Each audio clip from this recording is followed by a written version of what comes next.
of 9:07, January 29, 2019, the North Carolina Transit Board is in session. In accordance with General Statute 138A-15, it is the duty of every board member to avoid both conflicts of interest and appearances of conflict.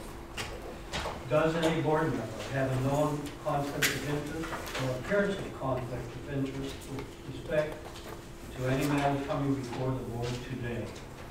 If so, please identify the conflict or appearance of conflict and refrain from any undue participation in the particular matter involved. Mr. Chairman, I have a potential conflict that could arise with a summary for case number 2018-044.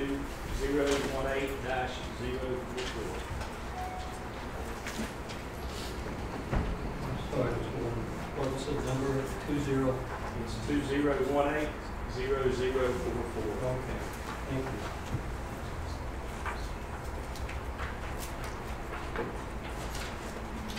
Anyone else?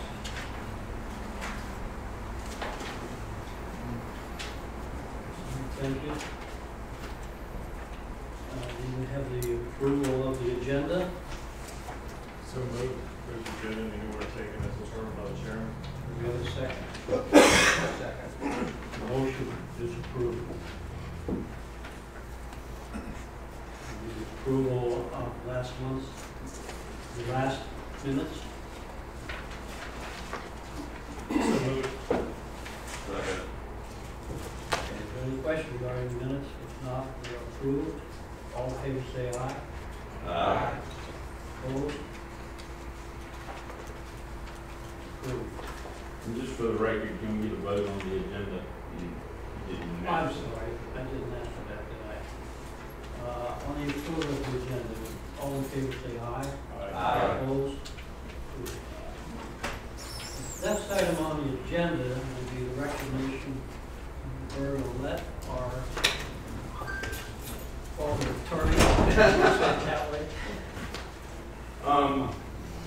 As all of you probably know, Ms. Millette retired at the end of December as our legal counsel, and having been here for the better part of 23 years, she served under 3 executive directors, Mr. Black, myself, and Ms. Humphreys, and she has certainly been a support to all of us as those that have led the staff and also to the board.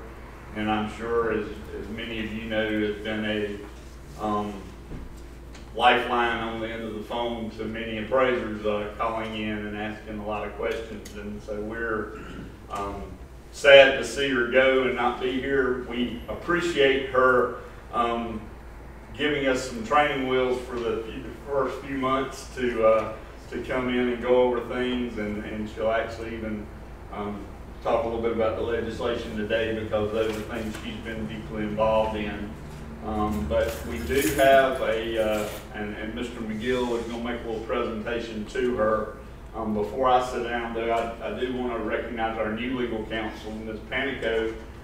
Sandra Panico is with the AG's office. She's been with them for 24 years, 18 has been representing boards.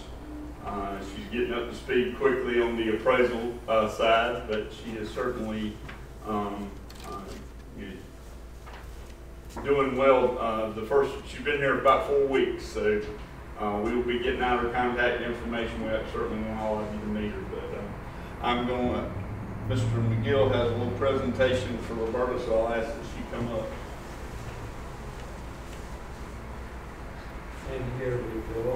A lovely gift for you. I would prefer if we saw a gold, but the financial committee wouldn't permit it. So I did recognition for the service. Yeah, I looked at it. It was about 4 o'clock this morning when I finally accepted the fact that you weren't going to stay. So I scribbled just a couple quick notes. If I dare read them, I couldn't possibly remember. I can do this basically. It's generally accepted throughout the various appraisal boards in the United States that North Carolina Appraisal Board is the most respected.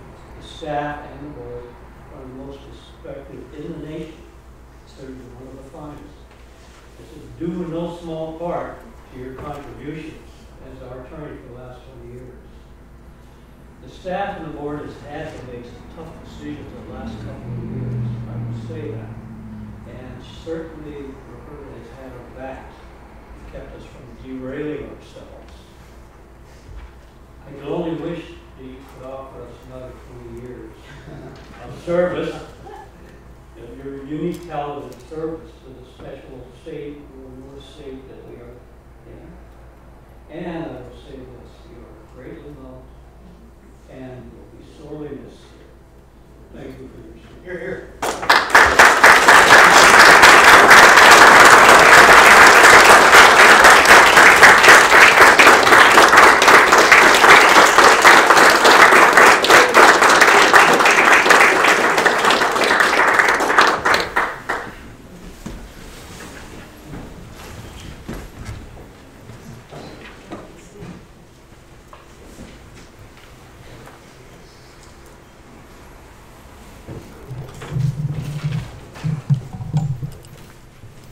Okay, folks, I have elected to move the open forum because of the nature of that inquiry and request to our other items category, which would be where we review and propose legislation. That's Exhibit 10. So we will not have the open forum at this moment. And Don, I believe that moves us to finance. Okay. You do have your profit and loss statements for the last 2 months. Everything appears to be tracking as budgeted. Do have one item coming up before next time that will possibly skew the numbers a little bit. We been notified by our IT provider that we really need to upgrade our Exchange server for our email system, go to a cloud-based support, and so that cost is going to run us around $8,800, and I will probably be initiating that shortly after this meeting, and but that wasn't something we had originally planned on in our budget numbers, so it will show up in our computer support for the year, and then we'll talk a little bit about other technical issues a little later. But that is an expense that I just see on the media right now. Mr. Chairman, I'll make a motion to accept that financial report. Sure. Motion to accept the financial report as presented. All in favor say aye. Aye. Opposed? Motion is carried. And that brings us to our legal section, consent orders. Mr. Chairman, we have 2 consent orders today that I'd like to present. The first one is in Martin Coleman, and the issue was a respondent performed an appraisal of a property in August of 2017, finding a value of $200,010. The subject is a 78-year-old 2-story frame dwelling that contains 2,938 square feet of gross living area. The respondent stated in his appraisal report that the subject contained 2,509 square feet. The photographs included in the report clearly indicated his square footage was incorrect. After he transmitted the report, the respondent was contacted by his client to ask about his measurement of the subject property. The respondent checked his calculations but did not verify his measurements for the subject or correct the report at that time. The property owner contacted the real estate broker for the seller, the respondent, and the respondent's client in March of 2018 regarding the measurement of the subject property. The client then contacted the respondent again regarding the measurement of the subject property. After receiving a request from the client in March of 2018, the respondent revisited the subject property and revised the report 7 months after the original report to reflect the correct square footage. The result and the value increased to $200,035, so it was a $25,000 difference in the value. And as a result of that, the respondent has agreed and signed a consent order where he's agreed to a reprimand, and he also agrees to a 15-hour USPAP class and a class in measuring residential properties by June 1st of 2019. Are there any questions? Sandra, would you tell me again the appraised values, estimate values? I must have heard that wrong. Okay, I might have said it wrong. Okay, so the first value was $200,010. $200,010? Sorry, 210,000. Okay. Sorry. Okay. Very good. 210. I'm sorry. Exactly. And then 235. Yeah, gotcha. So that is a difference of 25,000. Okay. Right, and the square footage difference was about 400 square feet difference. And the issue was that he was contacted on numerous occasions and didn't revisit the property until, so from August 2017 to March 2018, it took him to revisit. I have a question on that. Who was contacting him? Was it his active client or was there an ANC involved? It was his client that was contacting him to ask about the measurement. He was actually contacted by Both the ANC and the homeowner. The borrower homeowner contacted with the issue. They also went through the required channels, went back through the AMC, the loan officer and so forth. They all contacted him and he kept insisting that he was accurate. Okay. Other questions? Chairman, I make a motion that we accept the staff recommendation. Second that. The motion and the second accept staff recommendation on the case for Martin Coleman. All in favor, say aye. Aye. Opposed, motion is carried. Yes. I do. This consent order is Rodney Qualls. The respondent performed an appraisal of a property located in Pinehurst in September of 2017, originally finding a value of $765,000. The subject property is a 2261 square foot, one-story home with a full basement. The comparable used in his report had a sales price of $765,000, $745,000, and $950,000. I got all that right. Respondent gave most weight to the sales comparison approach to the property that sold for $950,000, as it was located on the same lake as the subject. The value in respondent's cost approach was $681,769.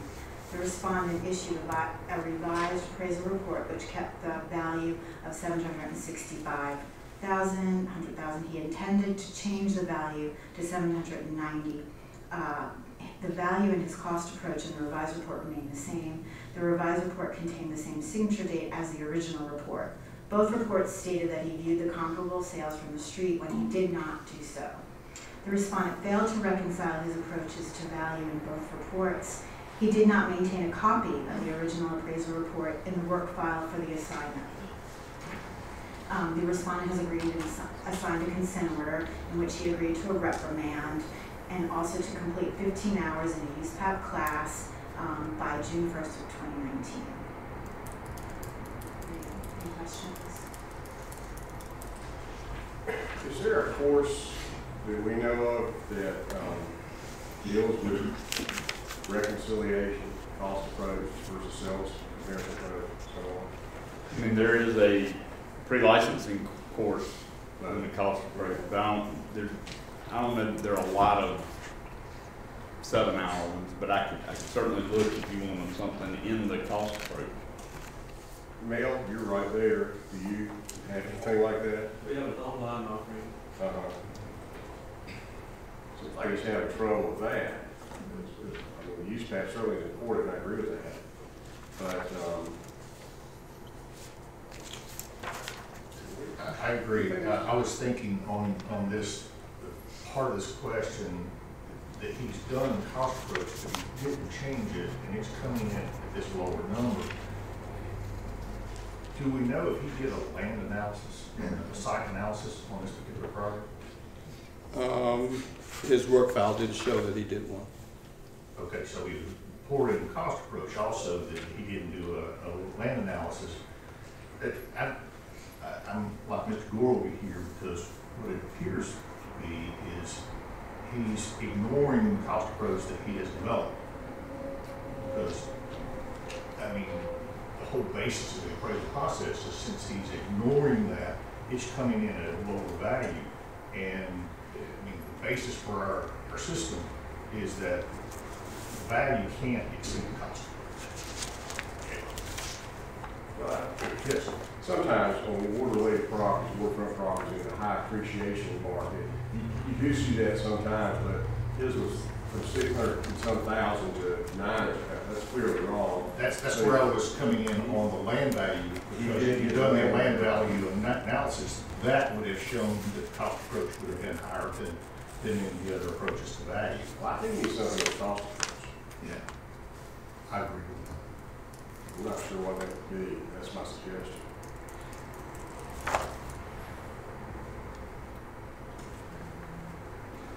Okay, would you, I guess the instruction staff would need is if we can get him to agree to a class, additional class in the cost approach, then we're good with that. I mean, that. You know, it's gonna be a C for him anyway. Not if we, usually not on the consent. Not on the C, okay. Right. Can you read the findings one more time? All the findings? Yes, just at the very end. Oh, you mean at The the, recommendations, Oh, no, the problems that were found. the problems that were found, you mean? Okay, so, let's see if I can get to that part. Both reports stated he viewed the comparable sales from the street when he did not do so. The respondent failed to reconcile his approaches to value in both reports, and he didn't maintain a copy of the original appraisal report in his work file for the assignment. That's the main. And that last one usually gets you a UPAP class. Mhm. So that's why that was tackled in this case. It's a new file, it's a new report, you treat it that way. I defer to. I mean, there are site valuation courses. There are, you know, to go to cost, if we went with the larger cost approach course, which would be the pre-licensing version, then that would probably cover it all. And that becomes inclusive inside the cost approach. Is that the way that? Yeah, that would be, That's a 30-hour course, isn't it? I think that was 15. I hate looking at it, but Let me double check. Is there any prior history?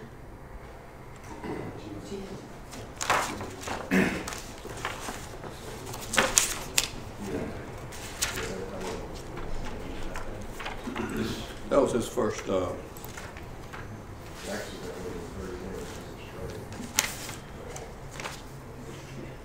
Like just first complaint. Same first. The residential site valuation and cost approach class is 15 hours. Mr. Chairman, I make a motion that we accept the staff recommendations, but would like to issue a warning about the cost approach then. That sounds good. In addition to the consent order, and not. Just and issue then a warning cover about letter. that, Okay. that particular area of his work. Okay. All right, I'd like Tony to repeat the recommendation. In this consent order, it was a reprimand, and that he take a 15-hour national use path course.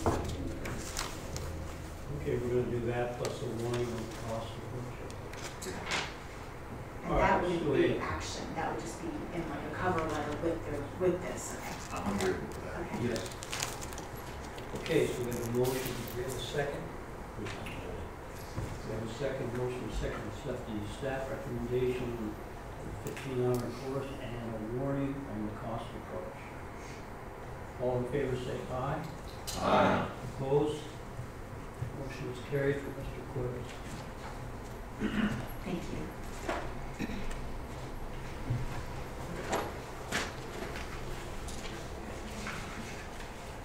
Okay, the next section is the those issues. And what's your preference? You want to go through them one at a time? I'd like to go through the board members, how we typically do that, and find out what they have questions on. Great. Okay, we'll start then with Mr. Warren. I have questions on 2018-005. And I'd like to also make the request that the probable cause summary that I'm recusing myself from be voted separately than the rest of them, so I can vote on the others.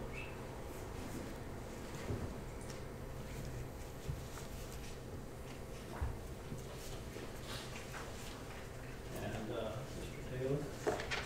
No, no comment. Mr. Gore? Unbelievable. I have no questions. I drop my pen. Thank you, sir. I agree with her.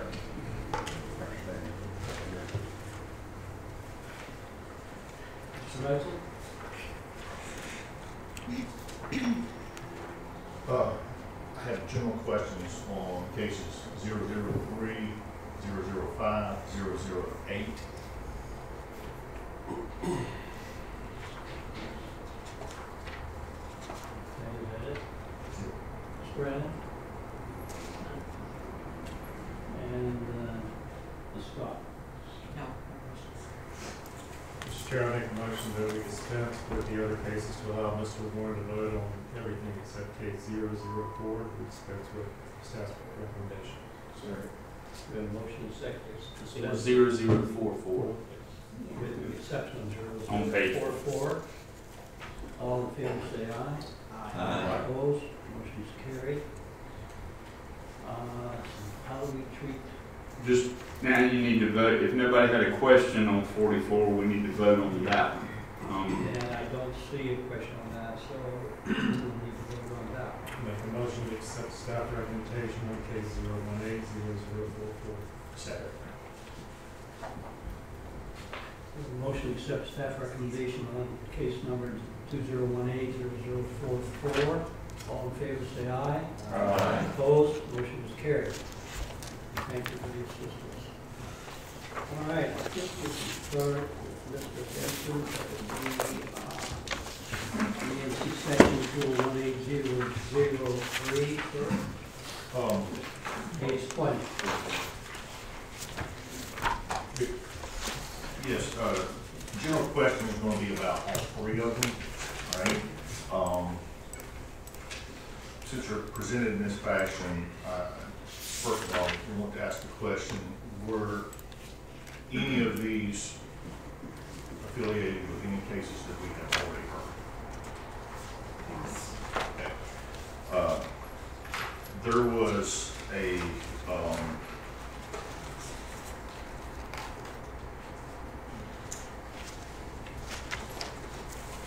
just 1 second.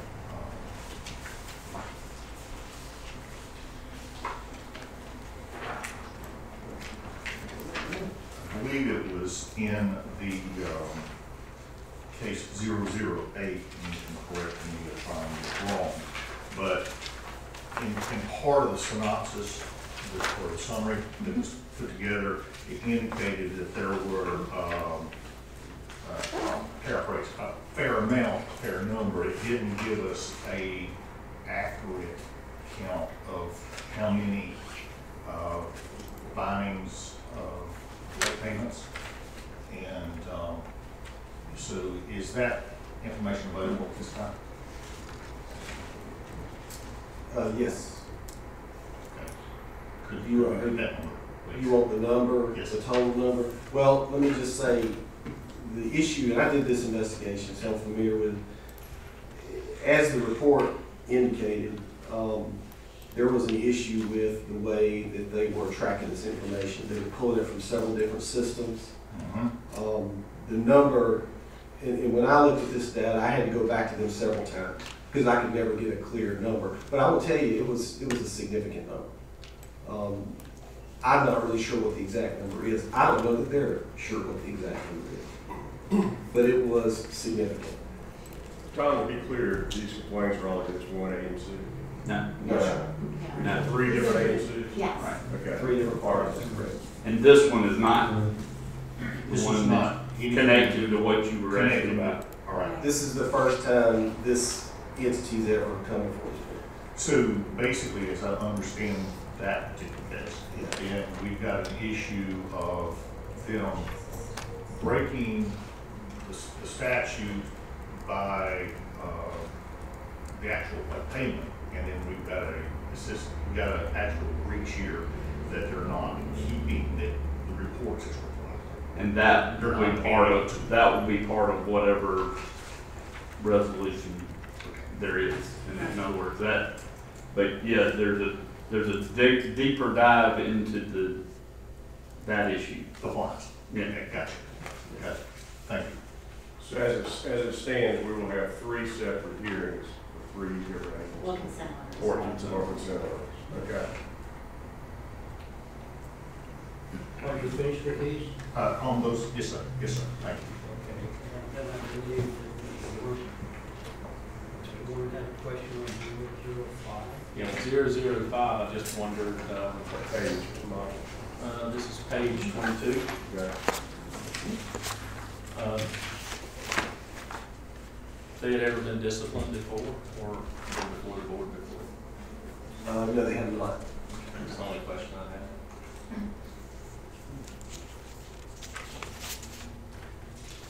No other questions from board members? Mr. Chairman, I'd like to make a motion that we accept those 3 cases as the staff recommendation. Second. We have a motion to second to accept the 3 agency cases, 003, 005, 008. Accept the staff recommendation. All in favor say aye. Aye. Opposed? Motion is carried. This is the first. Yes, it is. Thank you. Second, Governor? Yes. No for setting the precedent. Okay, Exhibit 5 would be next pending hearing report. Okay, you do, you had 3 appraisal cases pending hearing, and they are, you resolved 2 of them today, so, and then we'll be adding the remaining 2 cases to be added. Do we have any feeling for that at this point? Well, like I say, a couple of them are first offenses, but we have some issues to look at, and then, that's probably all I need to say at this point. Okay, Exhibit 6. As your cases year to date, as you see, we, only had 70 for the year as far as, project cases, and so that's, is lower. We are going to,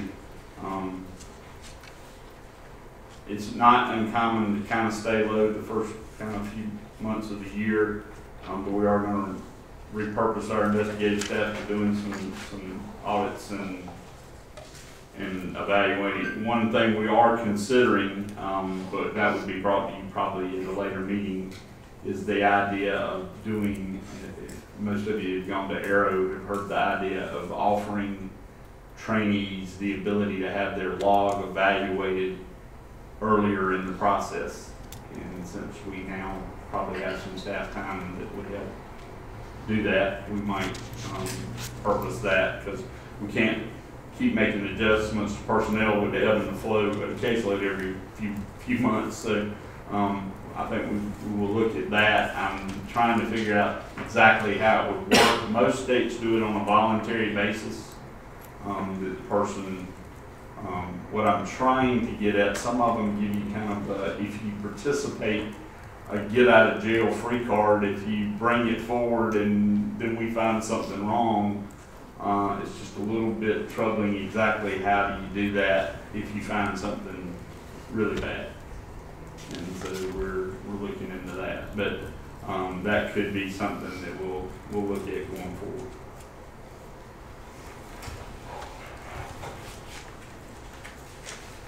Okay. Maybe we're looking at rulemaking update at this point. Yes. Can you hear me? So,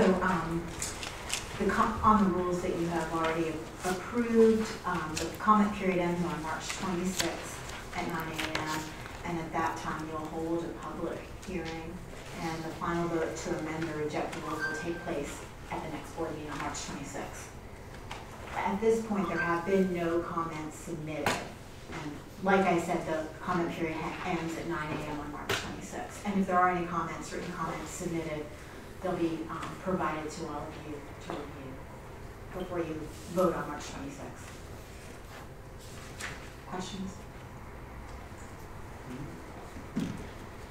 Just clarification, is that on for the rules that, that we moved forward in the last meeting? Right. In other words, there was, if you recall, there was a section A, B, and C, and you did not move forward A and C and move forward section B. And most of those were technical corrections. Thank you. So Don, that's a bit unusual, not having any comments all on this board, isn't it? Well, like I said, they're a lot of must to shalls and more language, and they were put forward because we were doing other rulemaking at the time, and they just happened to be the ones that were approved. So that's, but we'll kind of put out another notice that they're available for comment, because given if we went into the holidays and people kind of not, Right. so we'll just make sure that everybody's aware they're out there, and then we'll be at hearing on it. That will be, that notice will go out promptly. Probably in the next week or two. Okay. All right, at this point, Chairman is going to call for a break.